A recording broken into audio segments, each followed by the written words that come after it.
शिक्षणाच्या बाबतीत नेहमी जागरूक असलेले नाही, त्याबाबत नेहमी सूचना मांडणारे, त्याविषयी बोलणारे प्रशांत बंब आमदार आपल्यासोबत आहेत. सर, आत्ताची एक माहिती समोर आली आहे की 1ली ते 3रीचं शिक्षण आहे किंवा मुलं आहेत त्यांना साधी मराठी येत नाही आणि संभाजीनगर विभाग आपले 8 जिल्हे आहेत, त्याच्यामध्ये 6 जिल्ह्यातली माहिती आहे. अजून बीड आणि लातूरची माहिती तर पुढे यायची आहे. बघा, मी सातत्याने 7 ते 8 वर्षापासून ही बाब संपूर्ण राज्यासमोर मांडत आहे.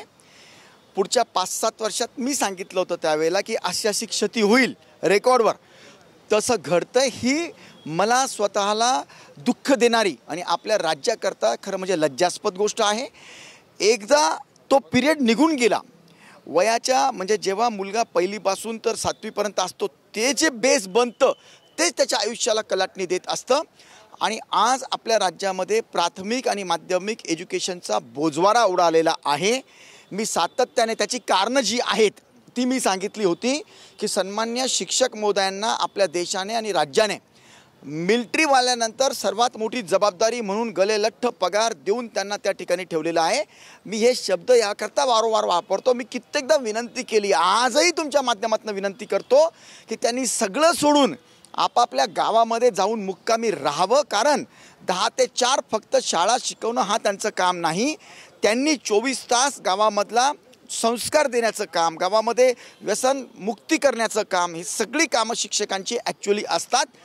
पण ते त्यांचे कर्तव्य बजावत नाही, उलट खोटी कागदपत्र करून आणि शासनाकडनं विनाकारांची पैशाची लूट करतात. ही शर्मनाक बाब शिक्षकांकरता आणि आम्हा सर्वांकरता आहे.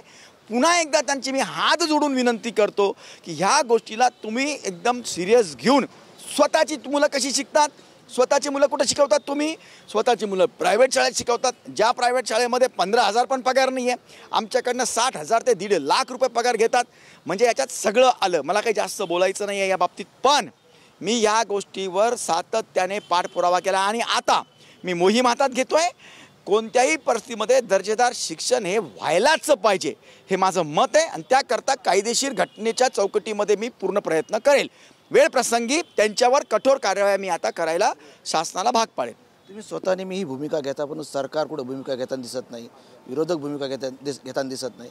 तुम्ही आता काय कारवाई करा एक आमदार म्हणून तुमच्या मतदारसंघात तरी? बघा, आता मी सन्माननीय भुसेसाहेब कॅबिनेट मंत्री महोदय झालेले आहेत. मी त्यांचे 2-3-4 दिवसापासून सगळं बघतोय.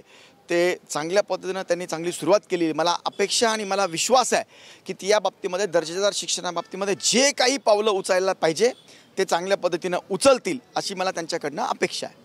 आणि मी त्यांना जाऊन भेटून ह्या सगळ्या बाबी पण मांडणार आहे. छत्रपती संभाजीनगरचा पालकमंत्रीबाबतचा एक विषय आहे की संजय शिरसाट म्हणलेत की पालकमंत्री मीच होणार, याबाबत शंका नाही, फक्त घोषणा बाकी आहे. तर भाजपची मागणी हे पालकमंत्री तुमचा असावं, काय सांगाल? आत्ता सध्या सन्माननीय मुख्यमंत्री महोदय आणि दोन्ही उपमुख्यमंत्री महोदय हा एकदम चांगला निर्णय घेतील. कुणालाही त्या बाबतीमध्ये ऑब्जेक्शन असण्याचं काही कारण नाही, कोणी घेणारही नाही. मी काय ते बोलले ते ऐकलेलं नाही, पण कुठंही आमच्यामध्ये दुरान्वय वगैरे सुद्धा ह्याच्यामध्ये काही मतमतांतर नाही आहेत. योग्य रीतीने सगळं झालेलं आहे आत्तापर्यंत. आणि कसं असतं, ही मोठ्या गोष्टीच्या जबाबदारीच्या गोष्टी असतात, त्याला सगळं व्यवस्थितरित्याच केलं पाहिजे. त्याकरता चालू आहे. पालकमंत्री महोदयांचे पण सर्व राज्यातले व्यवस्थितरित्या त्यांच्या म्हणजे नेमणुका होतील. तुमचा आग्रह काय असेल, कुणाचा पालकमंत्री असावा?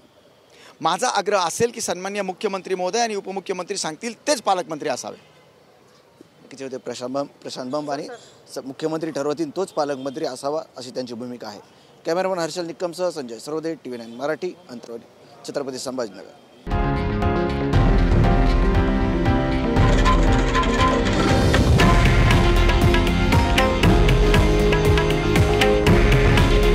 हे आहे देशातील नंबर 1 न्यूज नेटवर्क आणि आपण पाहत आहात TV9 मराठी. काळजी तुमची, हित महाराष्ट्राचं.